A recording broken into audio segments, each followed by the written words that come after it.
Hey, I'm Kenneth Dillard. I was born in Granger, Texas, which is about the middle of Texas, 1933, September 10th, 33. Dad died when I was about 2, so I lived in an orphanage home for 9 years in Waco. Okay, and then I came to Fort Worth when I was 11. I got my first job making any kind of money at a bowling alley setting pins for 6 cents a game. And I was making about $10, $15 a week after school, buying my own clothes, everything. And I had 5 sisters, 1 brother. And I went to school in Fort Worth, all the way from first through high school at Northside High School in Fort Worth. When did you graduate high school? I graduated in 1952 at Fort Worth Technical School. I went there the last 2 years. 2 weeks after I graduated from high school, the Korean War was going on. And I decided, well, you know, I'm going to get drafted in the Army, so I decided I don't want the Army, I'm going to join the Navy.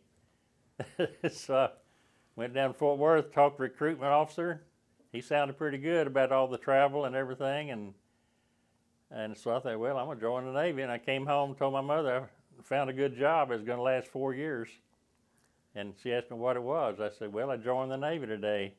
And she said, well, she didn't get excited. You know, she just said, well, I hope you enjoy it. And, you know, you maybe learn something while you're in there. So. What's the date? Do you remember that 52, you enlist? 1952, June of 52 is when I joined the Navy. I rode a train all the way to San Diego, which is my first train ride. And it took about 2 days, I think. I was like 16 years old, you know, we didn't pay much attention to it. Because, you know, the World War II had just been over a short while. So, you know, it wasn't much talk about the Korean War, you know, kids that age, we just have to have fun, you know, and hope to pass and get out of school. Where that you took the first train and headed to where? All right, I caught the train in Dallas. Had to go over to Dallas to ride and get on the train, and we rode all the way to San Diego where I had boot camp. Okay. I had 13 weeks of boot camp training. What did you learn from there? In boot camp? Yeah. How to march. Why do you need march in the sea? I don't know. It's just what we had to do. Well, it learned to take orders, discipline. We had to learn how to swim. Yeah, they had a diving board about 20 feet in the air. We had to dive off of there into the water. We had blue jeans or pants on. We had to take them off, throw them over our head, and then tie the legs in a knot. And then that, you know, you throw it over your head and catch the air, and that made a float. So you could stay afloat with just your pants. And we had to be able to do that, and if you didn't pass that, you had to stay another couple of weeks to pass training, you know, swimming part. These are the good things that young folks wants to hear, wants to know. Yeah. What kind of training is specially designed for the Navy crew, okay? Yeah. So if you have any other, you know, very unique to the Navy stuff, please tell me, okay? Well, I can't think offhand other than that. Of course, we went to the rifle range. We had to learn to shoot, you know. Went on board September or October 1952, just right out of boot camp. Okay, well, before we got out of boot camp, we all had to take a test, all kind of skills to find out what kind of ship they was going to put us on.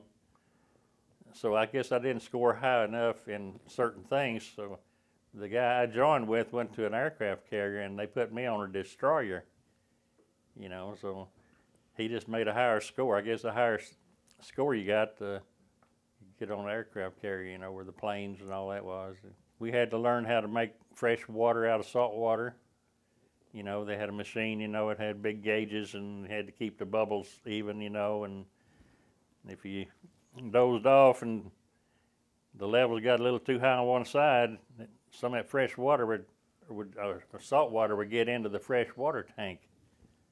And we had to ration water a lot of times out at sea, you know, because they used a lot of water when we had to go like about 25 knots, because every time the aircraft carriers would launch planes, we had to go like full speed to keep up with them because they were pretty fast. So they used a lot of water that way. We had to learn how to ration water by taking a shower. We'd wet down, turn the water off, soap down, turn the water back on, and rinse off. You could do all that in a couple of gallons of water. And I had an uncle in World War II. He told me that they was allowed 1 gallon of water a day on the ship he was on. That was their drinking water, cleaning your body, cleaning your clothes, all in 1 gallon of water. So things have changed, you know, so I felt fortunate to get at least 2 or 3 gallons. I don't think our young generation would understand that you can do all of those with 1 gallon of water. Yeah. But you were able to do it? Yeah, no, well, they had people, you know, if you stayed in there too long, they'd turn the water off, you know, and then you'd have to rinse off with salt water. They had a hose, you know, hooked up to salt water, and you didn't want that because that salt would dry and it'd feel like you rolled around in sand. Well, they had different parts of the crew. Some of them worked the depth charges, you know, some worked the torpedo rack, and my battle station was handled in, you know, the powder for the shells and the 5-inch guns. You know, we had 5-inch guns, and when they had general quarters, that's where I went, just a short distance from the engine room where I was stationed, and we'd pass the powder, you know, to the guys putting in the shells, and they did a lot of shore bombardment. You know, sometime they'd fire day and night continuously. You know, at nighttime they'd fire star shells, you know, what they lights up the sky, and then they'd shoot when they could see what they're shooting at. But you know, that's about all training. Just had to learn to read the gauges and record them, and then I'd stand the throttle watch, you know, where you had all these wheels, you know, up on the bridge. If they wanted to increase the speed of 5 knots, you know, maybe a knot is like 1.5 an hour, miles per hour. Well, we'd just open up the thing, let in a little more steam, you know, and, you know, it's pretty simple. The place that we had to sleep wasn't much wider. Really, they're about that wide, you know, little bunk beds, and had a little bit of curve to it. And it's stacked 4 high. Well, the guy at the most seniority would always get the topping because they had more space. But where I was at was about like second up, and if a guy happened to be extra heavy, it would sag down, and I couldn't even hardly turn over during the night. I had to just sleep with my arms spraddled out like I was skydiving, you know, couldn't turn over. And then when it got real rough out of sea, you know, big waves and all that, they had a strap, they'd strap us in, because some of those guys would, if they didn't strap themselves in, when they'd make a sharp turn, the guys come tumbling out to about 6 feet, crashing down to the floor because they didn't strap themselves in, you know. But it didn't happen a whole lot of time, but it was interesting. You know, you just had to learn and do everything in smaller areas, you know, the restrooms, sleeping quarters. When you ate, you had to wait outside in a long line. If it's raining or cold, you just had to take it. And then, of course, after I got out, well, they came up with new destroyers where they had everything, you know, inside, you know, where what they call a midships passageway. And, well, you know, even when we was eating, we had to hold a tray with one hand and eat with the other hand because, you know, the ship was always going up and down or sideways, and your tray of food would go sliding down in somebody else's, and they'd get upset and maybe slap you upside the head or you knock their food tray over. And were there any facilities for your living, like a gym? No, no exercise. All the exercise you got was just walking to and from the. You had enough exercise? No, nothing.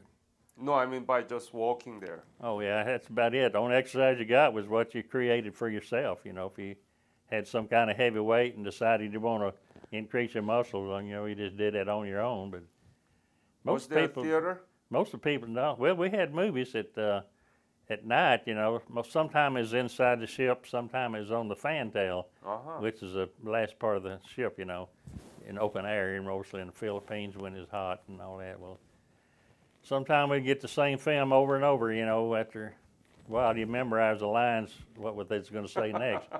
But the big aircraft carriers, they got the best. Well, when we left port for about 3 or 4 days after he left, well, all the milk stuff would run out. That had to serve powdered milk. The fresh potatoes would be all gone, and they served mashed powdered potatoes. And, you know, stuff like that, you get used to it, you know. So when did you leave for Korea? Well, I left in 52. Let me see, yeah, I was 52 and 53, I made 2 trips. The second one. The first one, what month was that? Oh, I don't remember. It's been 60 years ago. It was in the winter, probably in November or December of 52, yeah. But it was so cold, you know, they had ice about this thick one morning, you know, about at least 6 inches thick all over they had everybody getting out there with hammers, pickaxes, everything you could, chipping it off the torpedo racks, the depth charge racks, you know, because if you had to use them, you couldn't because everything had ice on it, you know. So we spent a lot of time chipping ice and getting it off of there. What part of sea were you in Korea? Well, the Yellow Sea. Oh, you were in the Yellow Sea? Sea of Japan, yeah. You were both sides, west and east? Yeah, we went through a big canal. I don't remember the name of it, but we went to Yokosuka. Takeshima. Went to Yokosuka. No, that's Japan. Yeah, we was in the Yellow Sea and then the Sea of Japan, and then of course when we went south was in the Philippine, you know, South Pacific. We call that East Sea. Yeah, okay. East. Okay. So I call it the Sea of Japan, I think, it's or the Yellow East Sea. In Korea, it's the East Sea. So please use that. Okay. Tell me, what was your mission? What did you do? Did you fire to the shore, or what kind of things happened? Well, mainly, most of the time we was nearly always operated with an aircraft carrier because they did a lot of flying and bombing and strafing and all that. Do you remember what aircraft carrier was there? Oh, it's several of them. Some of them from World War II. I don't remember if it was the Midway or exactly what. Princeton? No. It was just so many different ones. I was operated Task Force 77, and they had all kind of ships. And it was on like this here, you know. We mainly just escorted the carriers, you know, to keep the submarines from slipping in and torpedoing, you know. So there was over 100 destroyers in on the Korean War, you know, American and British and so forth. And oh, British? Yeah, the British had some ships out there too. Once we had to pick up a couple of them that got thrown overboard, but a couple of guys got in a fight and got thrown into the water. We had to pick them up and transfer them back to the ship.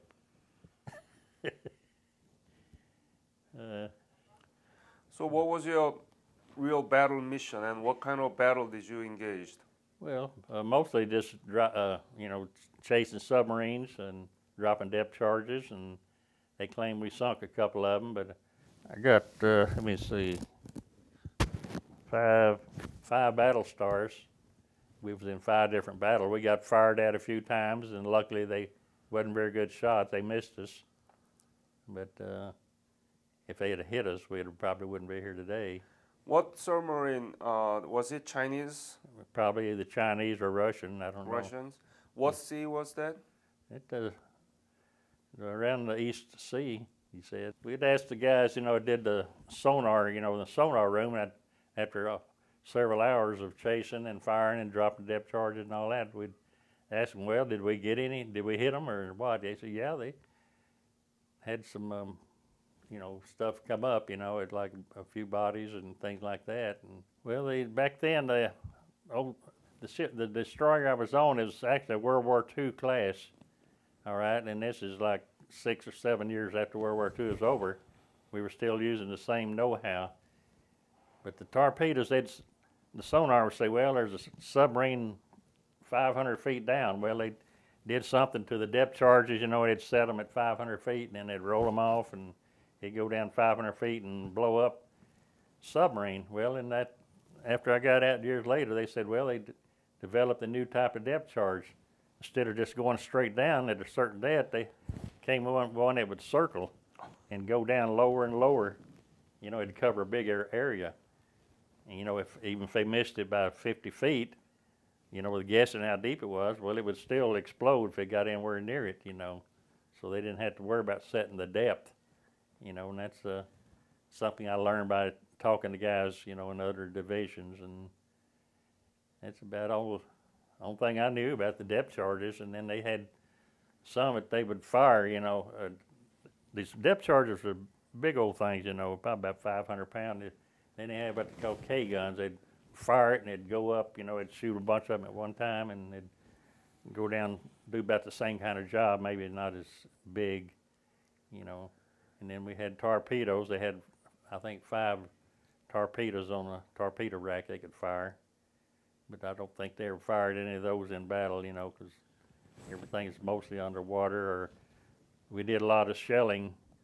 You know, the guys inland, they'd say fire at 5.5 or 10 miles, you know, at a certain location. Well, they'd set the charges, and then they'd start shooting for several hours, and they'd call us back, say, well, your guy did a good job. We knocked out 15 trucks or tanks or whatever, you know. Do you remember that? Where was it, in the East Sea or West Sea, that you actually shelled the land inland so that you did something? Do you remember? When was it and where was it? Well, we was about like maybe a mile from shore, and they said one time there was an ammunition train that belonged to the Koreans, and we had to keep it from coming out, you know. And about every time we'd fire and explode, well, these guys would run out and start building the track back up, you know, and they knew when to run and when to come back out, you know. It was just kind of funny seeing these people trying to repair something, and then here we were trying to blow it up, and you could get some binoculars and see these guys running back into the cave every time we fired, you know, because they knew it a couple of seconds later. Were you able to see them, actually? Yeah, with binoculars. Yeah. Yeah, but, you know, it was pretty far off, and of course, ship moving up and down. But they used us one time to draw fire. You know, it was a little inlet thing, and where was it? Do you remember where was that? I don't remember the names of the places. Was it close to 38 parallel or no, north or it was south? Further south there. But in a way, they used us to draw firepower. They thought we was the only one out there, I guess, because we were just slowly cruising along, and then as soon as they fired, well, we radioed the location, and then we took off like a bat, you know, taking off real quick. And then the big battleship, New Jersey, came in and opened up on them, you know, because they knew where this firepower came from. But they was using us for a decoy. Decoy. That's about all I know. The location, I couldn't tell you. I was down in the engine room all the time, on watch. You know, it was real hot and all that, and we had to wrap a towel around us. I mean, it would sweat so much, and gulp a handful of salt tablets, and wasn't no air conditioner. We just suck the outside air and blow it in on us, and that's the only way we had to keep cool. But we sweated a lot. That you know the temperature inside the engine room? Oh yeah, it's about 110 to 125 or more. Oh. But you know, all this machinery, you know, turning, it gets hot, and well, a lot of it's wrapped up, you know, real thick pads, you know, to kind of keep some of the heat out, you know. But it was interesting. I got pictures in there of some of that machinery in there. Was there any real dangerous moment that threatened your life? No. They ran into a whale one time, but it not what it did. It knocked one of the screws, or you might call it a propeller, but in the Navy it's a screw. It knocked it out of balance, so we had to go back into port into the dry docks and get it fixed, you know. What other country did you go? We went to Okinawa, Formosa, Philippines, Midway Island, and then, of course, Hong Kong, and then caught a ferry, went on over to China from Hong Kong, Kowloon. You've heard of Kowloon. Mm-hmm. Well, we went there. What do you Hong do? Kong was my favorite port because we got to stay there about a week, you know, and you could do a lot of things there, you know, buy a lot of stuff, and rode in a rickshaw, and you know, they said, they told us before we went ashore to not to pay more than 50 cents if you rode a rickshaw anywhere in town. Well, anyway, I got in this one, told him I want to go to the Queen's Theater to see a movie. And the guy shook his head, yeah, I got you. So I was just looking, he started off, and I was looking around, and after a while I got to notice the same thing over and over. And I said, that guy just running me in figure eight, you know, trying to run up my fare. And I told him, I said, stop. You know, they had a policeman standing up on a big platform in the middle of the street directing traffic. And I told him, you know, he had a sign that I speak English. So I said, hey, I'm going to talk to this guy. He's running me in circles, and I'm trying to get to the Queen's Theater, and he just running me in figure eights, trying to run up my bill, and 50 cents is all I'm going to give the guy. And so he talked to him a while, and he got kind of mad, you know, because I on to what he was trying to do. What is the contribution that the U.S. Navy made to the Korean War? Well, we did a lot of fire support to, you know, help the Air Force guys. Well, I don't know, the people that we got out, I discovered that the Korean people were more thankful that we liberated their country from the communists. They knew more about it, what was going on. The American people over here knew, you know, they couldn't tell you where it was, if it's on the east or west side of the map or what. But the Korean people, since I've been in this group here, they've come to our meetings. You mean chapter 215? Yeah, they've talked to us. They've had on shows. They fed us, did a lot of dances, and they always give you a special medal, you know, commemorating the 60 years since the war. And it's just real good to know that the people cared, that we had so many people that gave their lives. There was over 1 million people involved in that war, you know, the Americans, the British, and Australians and other people. And of course, I've got a lot of that in there, how many got killed and how many POWs we had and all that. So it was worthwhile. We helped them from becoming a communist state, you know, because they already had the North pretty well sewed up, and they was trying to take that. They said if they'd got Korea, they would have gone on and tried to get something else, you know. But luckily, we saved the bottom half of it, the 38th parallel on down. Go back to World War II, all the countries that were once our enemies, like Germany and Japan, all of these people have prospered since, you know, the end of the war, and we became friends, and now they're allies with us, you know, German and France a little bit, you know.